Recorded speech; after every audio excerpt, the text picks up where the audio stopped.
آگے کیا ہوتا ہوا نظر آ رہا ہے آپ کو؟ خان صاحب کو اپنی کیئر کرنی چاہیے اور پاکستان کو دماغی سکون ملنے جا رہا ہے. پتہ نہیں کیا ہونے والا ہے, کس کو خبر ہے. سبسکرائب کریں اور بیل دبائیں تاکہ کوئی خبر رہ نہ جائے. جی لانگ مارچ پہلے آپ نے ہمارے شو پہ آ کے پریڈکشن کی تھی کہ ابھی سیاسی دور جو ہے وہ بہت اتل پتل کا شکار رہے گا, اپس اینڈ ڈاؤنز آئیں گے. لانگ مارچ اسلام آباد کی دہلیز پہ پہنچ گیا ہے, لیکن ابھی تک لانگ مارچ اسلام آباد میں راولپنڈی میں انٹر نہیں ہو رہا ہے. آپ کو کیا نظر آ رہا ہے کہ یہ انٹر ہوگا لانگ مارچ خان صاحب کے پاس, اور کون سے آپشنز ہیں, کیونکہ حکومت ماننے کو تیار نہیں ہے, الیکشن کی ڈیٹس دینے کو تیار نہیں ہے. آگے کیا ہوتا ہوا نظر آ رہا ہے آپ کو ستاروں کے حوالے کے مطابق؟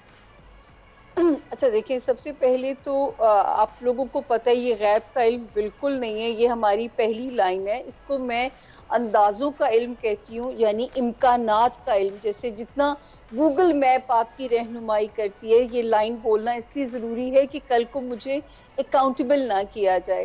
اور میں نے علم کی بیس پہ پریڈکشنز کرنی ہوتی ہیں. خان صاحب سب کے ہیرو ہیں, سب کے بے شک فیوریٹس بے میں شک. نہیں ہے, لیکن میں کئی اس میں ٹائم سے ریپیٹڈلی کہہ رہی ہوں کہ خان صاحب کو اپنی بہت زیادہ کیئر کرنی چاہیے. اور میں نے کبھی نہیں کہا کہ یہ جو جارحانہ سیاست ہے اس کا یہ والا ٹائم ان کو کوئی بینیفٹ دے کے جائے گا. تو میں یہاں میں نے ستاروں کی لینگویج میں بات کرنی ہے. ہاں, یہ ایک آپ کے سننے والوں کے لیے جو خوشخبری ہے وہ یہ ضرور ہے کہ 24 نومبر سے یہ جو کیوس ہے نا, اور ایک بچی اور انگزائٹی کہ کیا ہوگا, یہاں سے پاکستان کے ذائچے کو پڑھو تو پاکستان کو دماغی سکون ملنے جا رہا ہے. تو یہ تو ایک بات ہے کہ جس طرح ہم ایک انڈیویجول کا ذائچہ پڑھتے ہیں, جو پاکستان کا ذائچہ پڑھتے ہیں, تو 24 نومبر سے جو ہر شہری پریشان ہے.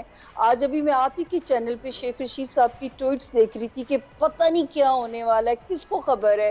اس میں کوئی شک کہ یہ جو کیوس ہے ستاروں میں بھی ایسے ہی ہے, تو شیخ رشید صاحب کو پریشان نہ ہوئے. اب تھوڑے سے دن رہ گئے ہیں, آج 18 ہے اور 24 آنے میں تھوڑے سے دن رہ چلیں گئے ہیں. انشاءاللہ ہم اچھے کی امید رکھ سکتے ہیں. بول نے ہمیشہ حق و صداقت کا ساتھ دیا, سچ کے ساتھ کھڑا رہا. ہم ہیں مثال ابر, مگر اس ہوا سے ہم ڈر کر سمٹ ہی جائیں گے, ایسے بھی ہم نے بڑی مشکلات, بڑے بڑے چیلنجز, صرف بول کھڑا رہا, بول ڈٹا رہا. ہے اس کی عادت ڈرا رہا ہے, میری فطرت ڈرا نہیں ہوں میں, اور یہ ایمان کی طاقت کی وجہ سے. صحافت پر جب بھی کڑا وقت آیا, صرف بول کھڑا رہا, آواز اٹھاتا رہا حقیقی صحافت کے لیے. انشاءاللہ اللہ بہتر کرے گا, حق باطل پہ غالب آ کے رہے گا.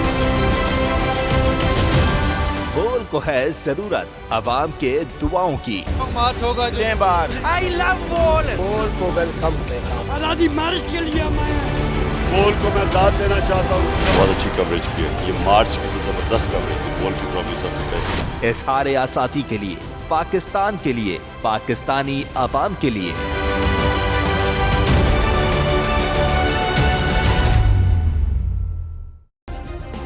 سبسکرائب کریں اور بیل دبائیں تاکہ کوئی خبر رہ نہ جائے.